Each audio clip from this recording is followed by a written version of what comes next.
Hi, everyone. Welcome to this pre-conference session of AAC in the Cloud. We are really excited to present to you today this program by Randi Sargent, which is titled AAC for Caregivers. Randi has a lot of experience and insight, and she has been part of AAC in the Cloud before, and we're really excited to welcome her back. And we're really grateful that she's willing to share her experience with everyone in the AAC community. We'll just go ahead and turn the time over to Randi. Thank you, Melissa. Thank you all for taking some time out of your busy day to learn about caregiving and AAC. It's an important topic, but very underserved. I am an AAC advocate and caregiver. I have been a caregiver to my young adult son, who is 23 now, and he has cerebral palsy and intellectual disability. And he's been using AAC since he was about 3. Both in school and here at home in Massachusetts. I also had the experience of being a daughter of my mom, who had a stroke and had very serious aphasia for several years, and she received care in several different settings. So that was a different experience I wasn't a direct caregiver. I was doing it sort of from a distance and seeing her there in different settings. To be clear, I am not a speech and language pathologist, but I've worked alongside many wonderful AAC specialists and SLPs for over the past 20 years. And I also founded a small company about 10 years ago called Say It With Symbols. And I started this because there were no products around aimed at helping communication related to care, specifically for caregiving topics at home. So today I'm sharing my practical experience, my practical perspective on AAC, and how caregivers can use visual supports in AAC to improve communication and caregiving at home in various settings with their loved ones. So this presentation is not about speech therapy. I won't be discussing rehab strategies or teaching people how to regain their speech. That is the realm of speech and language pathologists. They are the primary source for speech and language assessments and evaluations, and should always be your first professional you seek if you're looking for speech and language help for your individual who has a speech disability. So this presentation is about using communication aids specifically to improve the quality of life of individuals who have speech challenges and their caregivers. So we're going to go ahead and get started with the presentation.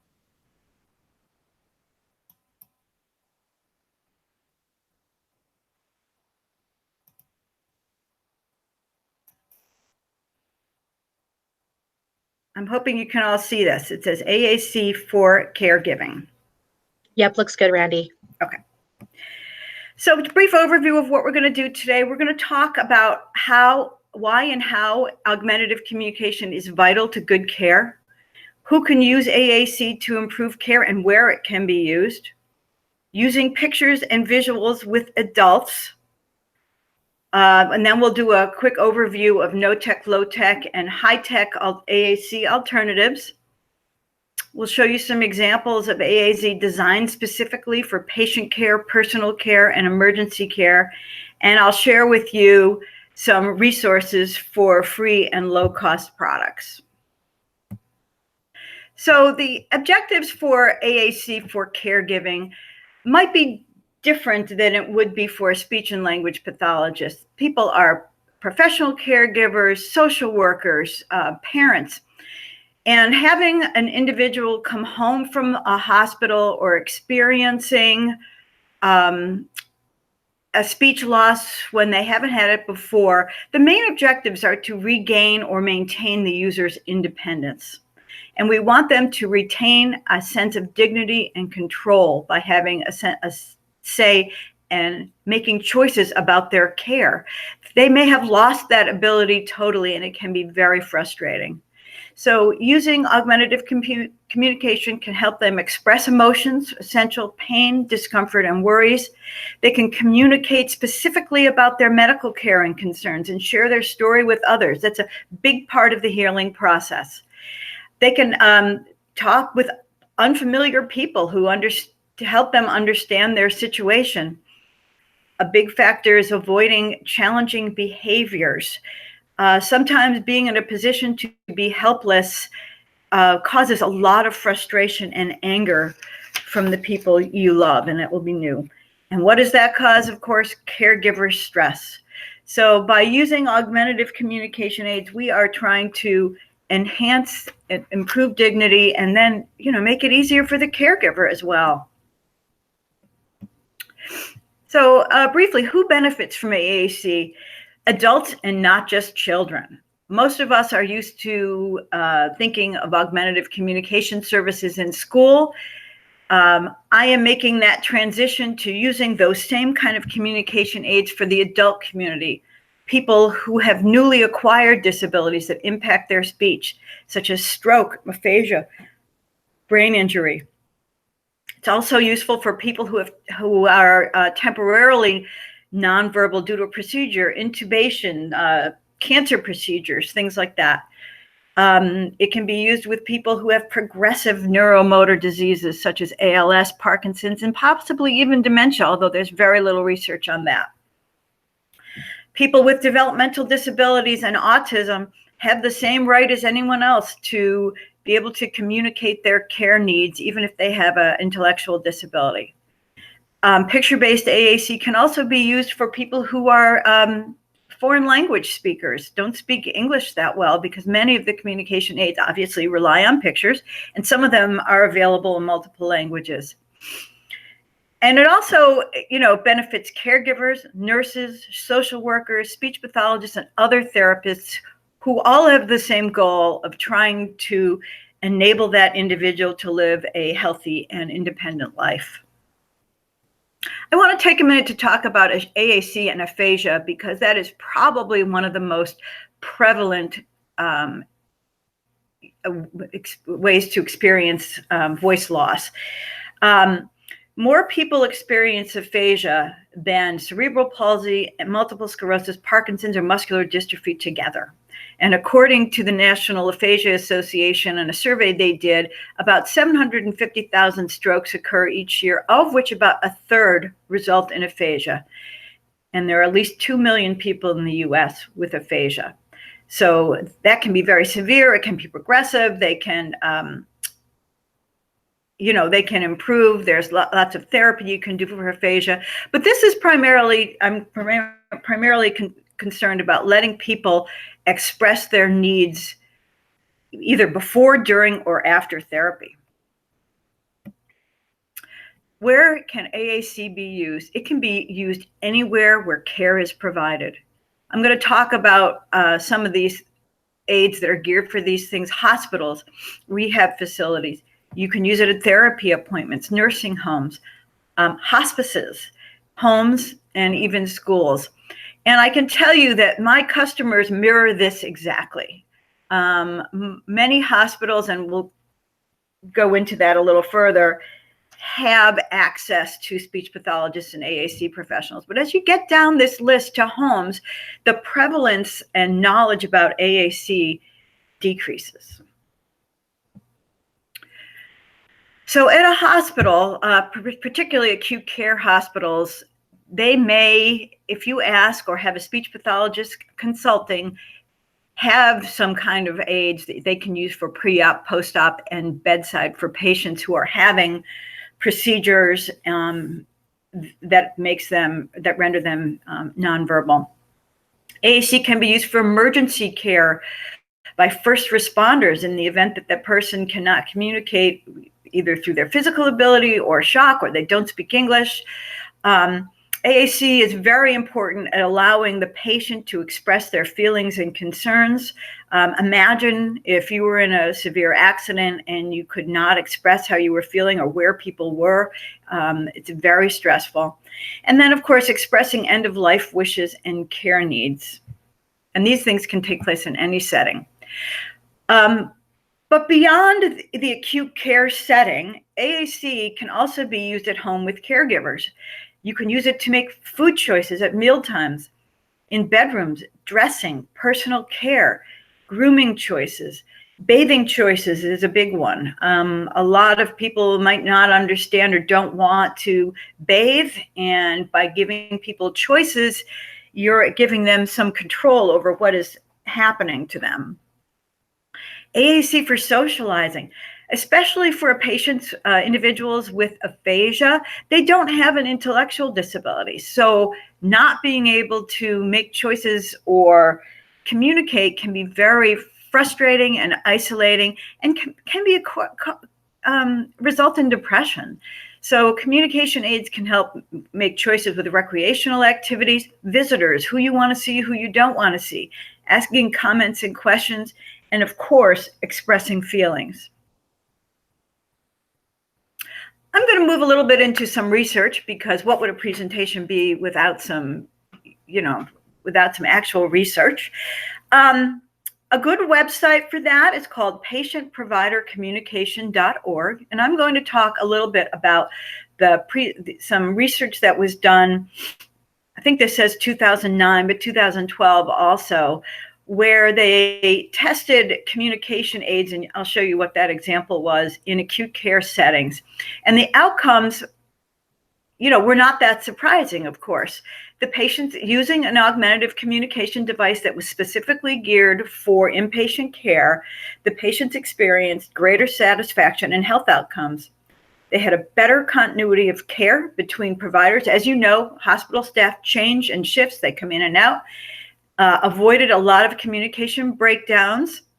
You have to repeat a lot of stuff in a hospital setting where shifts change. They actually transitioned out of the hospital quicker. They reported higher satisfaction with their care. And of course, they felt more in control. Some more recent research that was done at Children's Hospital Boston and the NYU Langone Center revealed some interesting. They studied the use of AAC in acute care settings. And I've included a couple of slides with some information which I thought was really interesting. So how do patients receive AAC and strategies? Now, mind you, these were major city university research hospitals, and they had AAC consultants there. So the largest majority, they consult order placed by a speech pathologist. Excellent. And so they received some speech pathology services while they were inpatient. 25%, the SLP informally requested to the bedside and does not require a physician's order. A good percentage, 12% of the hospitals actually had communication kits in the ICU or acute care floors for nurses and other staff to use. About 7% had no formal system in place. And of course, there is a continuum of that. This was a major city hospital. Probably most of the US, though, is served by smaller community hospitals where they may not have specialists as attuned to AAC. Some additional information on who made this referral. And this was really interesting because it shows you the importance of nurses. I love this in patient care. I mean, that's the most obvious, right? The people who referred AAC and SLP services to individuals were mostly nurses, the physicians, and then therapists, occupational physical therapists, nurse practitioners, other SLPs who may not be AAC experienced. And of course, next, you can't forget social workers and family members at about 30%. The kinds of tools that were available in these acute care settings, not surprising, were low-tech printed materials. Some of them had mid-tech speaking devices, and about 30% also had high-tech devices.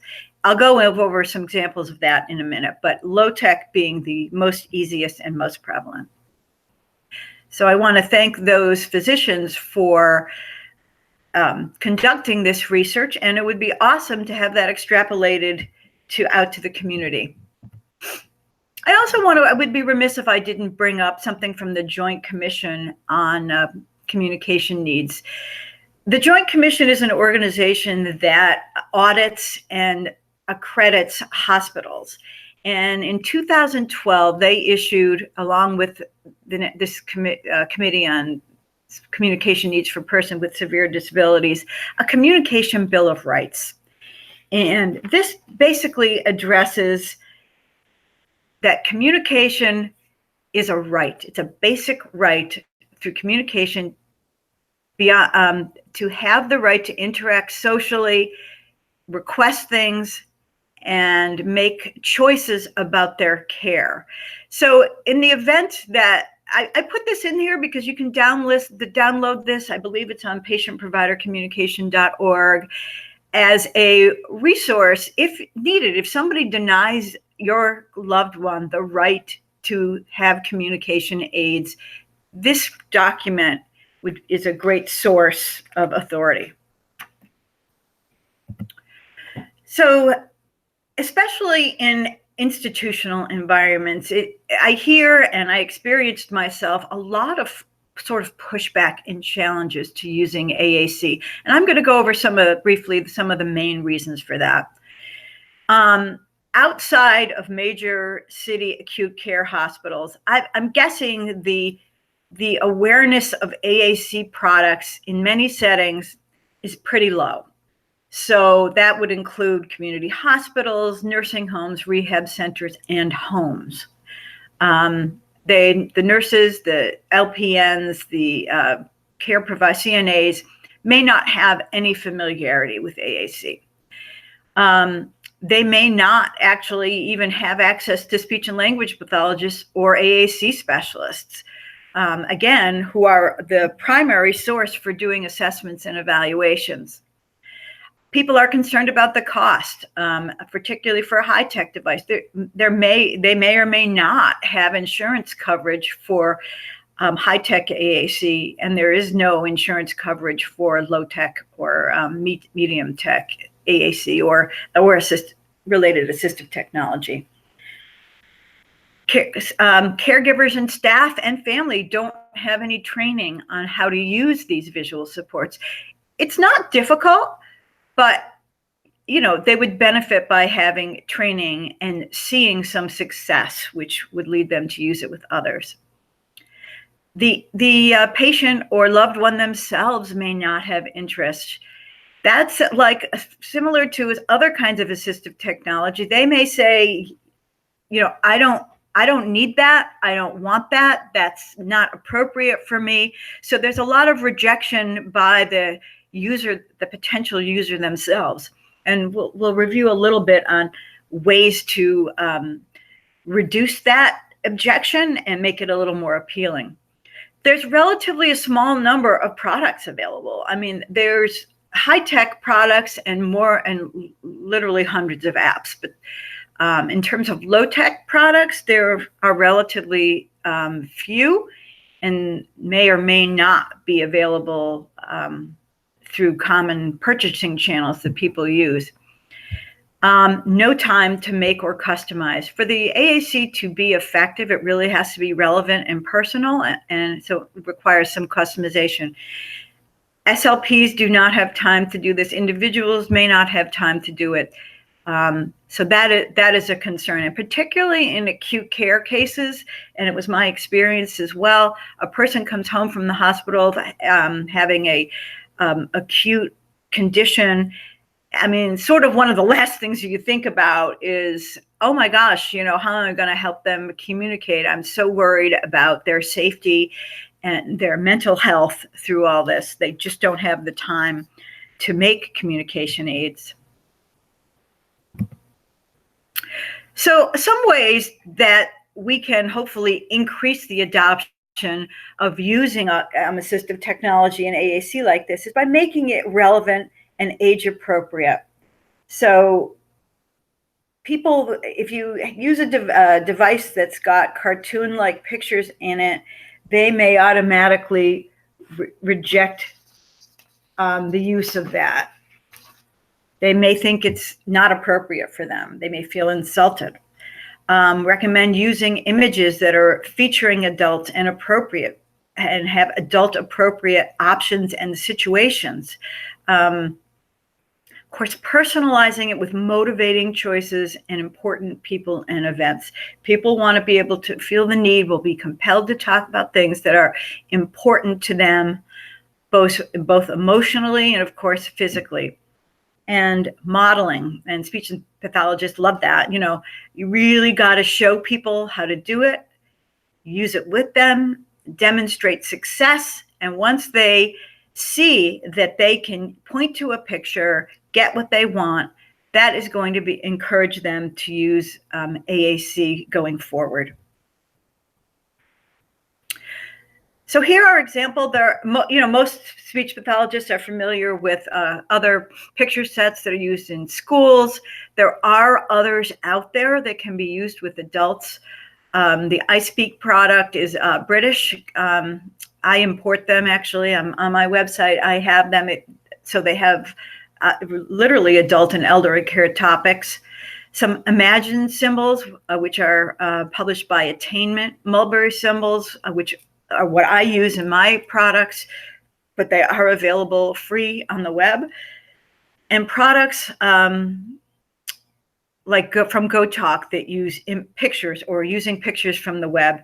And even more important is using your own photographs. So, be sure to include pictures of your own house, pictures of your family. Those can be very motivating.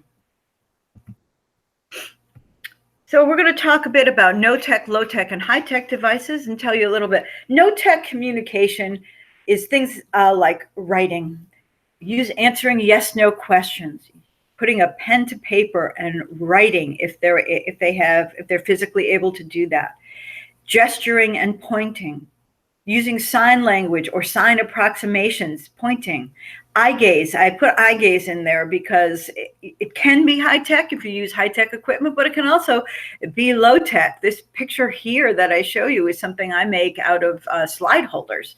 But that involves watching where the individual is looking and that using their eye to indicate a choice. They can mouth things, they can lip read. If you need, you can have language interpreters. And oftentimes this can be facilitated by the family and the loved ones who know them most. One of the goals, of course, of using AAC is that someone outside of their immediate family would be able to understand what they want. So no-tech communication is all good. Have a paper and pencil handy if that is going to work for your individual. Low-tech AAC are generally printed materials. It could be words, it could be pictures, assembled into topical pages and boards.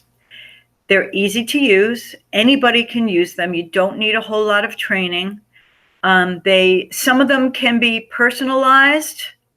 Whenever possible, you do want to personalize it. And that can be done through photographs, words. They are often low cost or no cost. And I'll give you some resources where you can get some boards for free. They're portable, of course, between settings. I mean, that's one of the wonderful things about low tech is you can take it with you. Doesn't require Wi-Fi. Anyone can use it. And generally, they are easy to customize, as I said, including your own family pictures. So some examples of low tech, here are some ones that were specifically created for healthcare communication. The healthcare communication board is literally a sheet of paper, double-sided, created by a speech pathologist, Joan Green. Double-sided, you basically point to the pictures, it's got a pain scale on it. The one on the right is from Vitatag. That is one of the first research-based tools that was done in acute care settings. For me, the most popular ones that I offer is the picture-based one, but it also comes in about 10 other languages. So that is really useful, and that is available through sort of healthcare distributors. They also have a spiritual board, which is interesting. And the one on the bottom was something created and tested by Attainment Company, again, designed for bedside. So There's a fair amount of products out there that you can purchase or get for free to work on inpatient hospital care.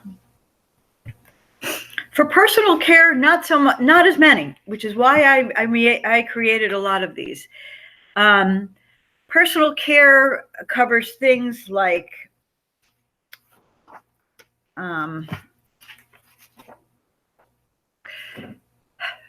eating, meals, bathroom decisions, oral care, how the person wants to get dressed, communicating their emotions. It could be at home, it could be anywhere. Who they want to see, asking WH questions, comments, allowing people to participate as best they can in their care, but also their family life. It's easy for caregivers of people who've had a severe disability or a challenging issue to focus literally on everyday care for that person. And while that's important, it's also important to have them live their regular life. And a portable communication book is something they can carry with them. It allows them to make choices, talk to others, pick a choice of ice cream if they want, talk about the weather, whatever they find socially engaging. There are also aids out there designed for emergency care. And this gets more and more attention given our natural, environmental disasters, particularly concerning when AAC users lose their devices because of floods or hurricanes and tornadoes. So these things are pre-printed. Some are free, downloadable, from companies like Widget, Greenhouse Publishing. And again, some of these sources, I'll give you the list. Go to that patient provider communication website and you'll get some sources for those. And these are pretty vital. And even though it seems like, oh, I'm not in a hurricane zone, it's good for caregivers to know about these and maybe have it in an emergency kit in the event that their usual high-tech or more comprehensive communication kit is not available. Spelling boards, this is very low-tech, but very, very popular. If someone loses their ability to speak, does not have an intellectual disability, and can spell, these can be really a lifesaver. And oftentimes they're blank on the back, so the person can write as well, and they can be used by eye gaze. So those are a very basic kind of communication aid. High-tech AAC is probably what you think of. It's an electronic device. Some of them can be speech generating. Some voices can be recorded. Some have voices built in. Generally, training is required for those. They do require some programming. There are some pre-made ones. Lingraphica produces a bunch of apps specifically for people with aphasia, so they're more prompts. Some providers of high-tech devices are Tobii, Dynavox, PRC, and others. Those are higher ticket items, probably in the, excluding Lingraphica, but the iDevices, PRC, are $5,000 and up, but they are most likely covered by insurance or Medicaid. In that case, you've got to have a speech and language pathologist involved, which we recommend, to do a full assessment of their cognitive ability and, of course, their physical access, whether or not they can use their finger to press the button or whether or not they need to use eye gaze. And there's a whole process to go through insurance referrals. So that does take some time.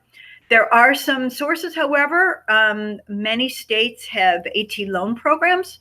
So you can borrow, you might be able to borrow and trial a device from your state AT loan program. Apps and for mobile devices are increasingly popular. That can be on your phone. It can be on an iPad, tablet. Again, they require access to Wi-Fi, which may or may not be possible in the care environment where your individual is staying.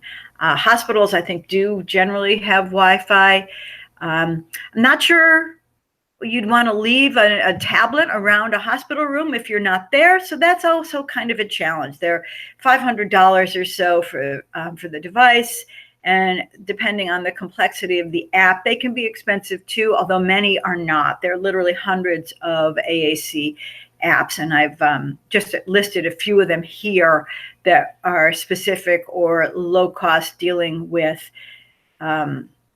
health-related issues. So Greenhouse Publishing app, VitaTalk, which are free. No, VitaTalk app, it comes in multiple languages though. That's very nice. The Smalltalk apps are free. You can download them on your phone. And then there are a couple of apps that are designed to facilitate speech therapy, right? And get people a therapeutic approach to getting folks talking. Again, you may or may not need access to Wi-Fi on those. And some examples. So here's the aphasia apps. This is what these look like: the pain scale, the Greenhouse publication. It's, as I mentioned, available in multiple languages. VitaTalk is also multiple languages, and there are several of them either being trialed or developed specifically for inpatient use in hospitals, which is great. And here's an example of an eye gaze sort of tablet device, and it's got, you need a head array, a device on your forehead to look at. It can tell your eye gaze and make a choice. So those are time-consuming, very sophisticated technology, but totally appropriate for people who have long-term needs and progressive disorders.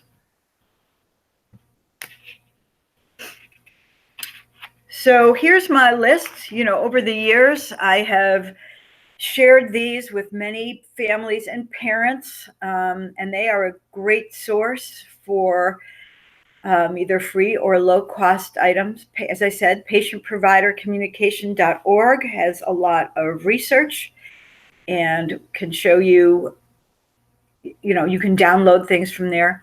amyspeechlanguagetherapy.com.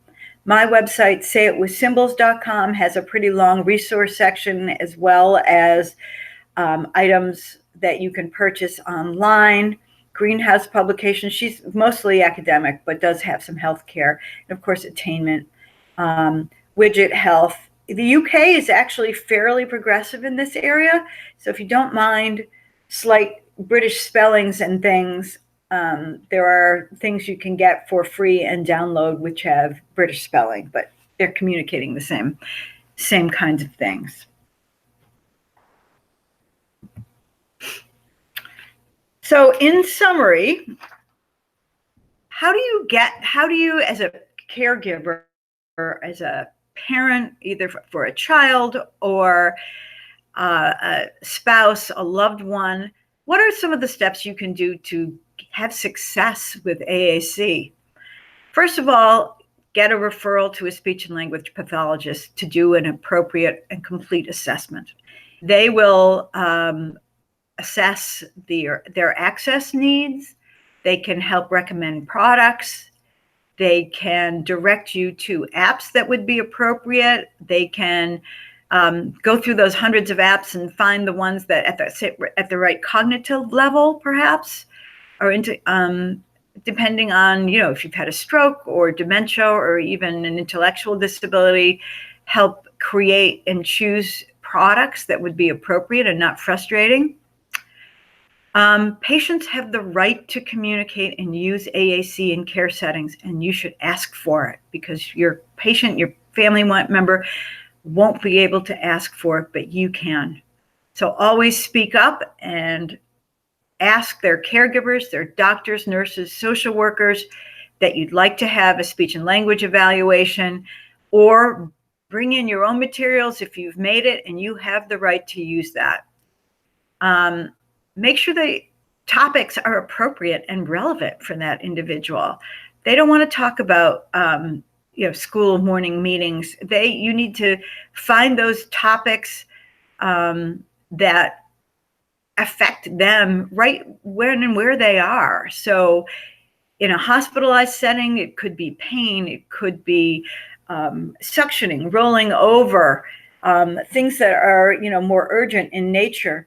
And then, of course, once they come home, what is it that they want to talk about? They want to get back into as normal life as possible. So they have the right to make choices about what they wear, what they eat, where they're going, who they want to talk to. And you can find devices that include some of those more common topics and then personalize them for the individual.